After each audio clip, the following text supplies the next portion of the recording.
Wait, the dishwasher's.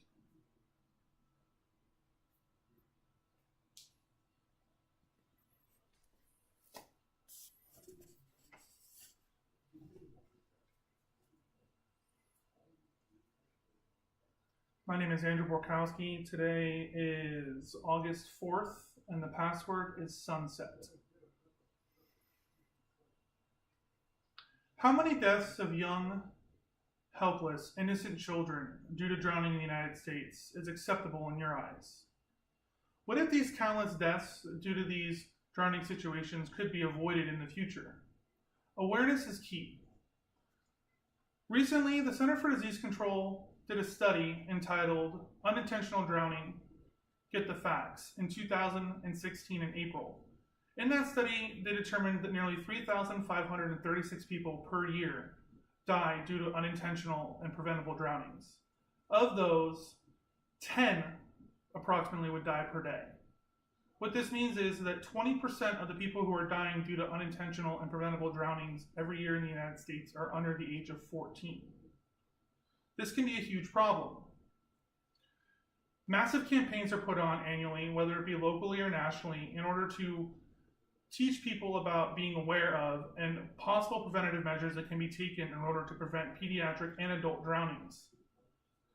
Today I want to discuss with you an organization known as the National Drug Drowning Prevention Agency, or Alliance, or NDPA.org. This agency was started in 2002. After that, they gained their non-profit organization status in 2004. And their goal is to set out to teach about drowning prevention, as well as make people aware and offer resources to people who may need some assistance when it comes to drowning prevention. Since its inception in 2002, 14 annual drowning prevention symposiums have been put on by this company. And they've also been able to raise awareness about drownings both locally and nationally all over the country. Their motto is, "United we can prevent the tragedy of drowning." So why is drowning important to all of us? Why should we care? Well, if you're a parent and you have a child, the last thing you want to do is to have to worry about drowning. Maybe you're not a parent and you're not a child, but you have a family member or you know somebody who's died in the past due to drowning. And you don't want to see somebody else go through the aftermath of that exact situation.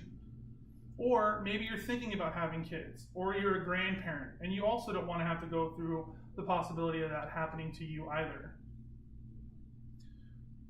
What if you don't have children? If you don't have children, why should you care? Imagine coming home at the end of a work shift and finding a child laying face down in the pool because you didn't take the proper measures. Maybe you don't have kids, but the neighbor's kid was able to get in and fell into the pool and drowned. So there's a lot of different reasons why drowning prevention is key. The fact of the matter is, every drowning can be prevented when it's unintentional. There's always a way that we can get around preventing drownings from happening. So how do we go about getting the knowledge out there? Well, there's a 3-step process. We can deal with it locally, we can deal with it individually, and we can deal with it nationally. Locally, our private EMS companies and fire departments and first responders offer classes on preventative measures for drowning as well as CPR. You can always go out and get the education yourself as well, or you can attend classes at the NDPA, in which case you're actually able to go and take classes online for drowning resources. On an individual basis, you can learn CPR. If you go to online.aha.com, there are many options in which you can actually go online, take a CPR class, and be prepared.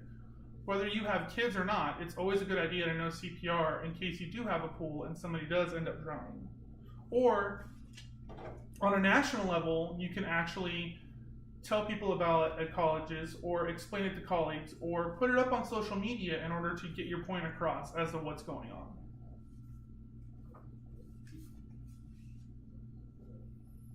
How many images of kids drowning can we prevent every year in the United States? We always hear news stories about children drowning in pools or unattended at parties.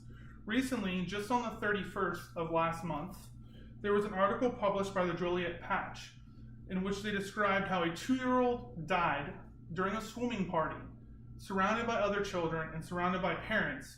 And because of the fact that people had taken their eye off this child for a small amount of time, and there were other kids in the pool, the child was submerged for such a long period of time that they weren't able to successfully resuscitate the child, and the child died due to the drowning issue. These types of situations are situations that can be avoided. I would never want to live in a world in which children are dying or drowning that can be prevented. There's always a means. That's why companies like the NDAP, or the NDPA, the NDPA, work together with other companies. A recent article was published in the Cision PR Newswire in 2012, in which the NDPA, as well as a fencing company, teamed up to go out to offer preventative measures to people throughout the country that couldn't afford fences or child safety devices. This was all done for free due to donations made to the NDPA. In summary, take classes, educate yourself. Nobody is going to educate yourself as to whether or not you're going to be able to do drowning prevention or learn CPR. Sometimes you have to go the extra mile and do it on your own. You can't always assume that somebody else is going to be there to explain to you what's going on. I implore you, I beg you, even if you don't want to, even if you think it's a small cause, donate to your local or national prevention societies. Prevent pediatric drowning. There's no reason why these young children should be dying in the future due to something that's unintentional and preventable.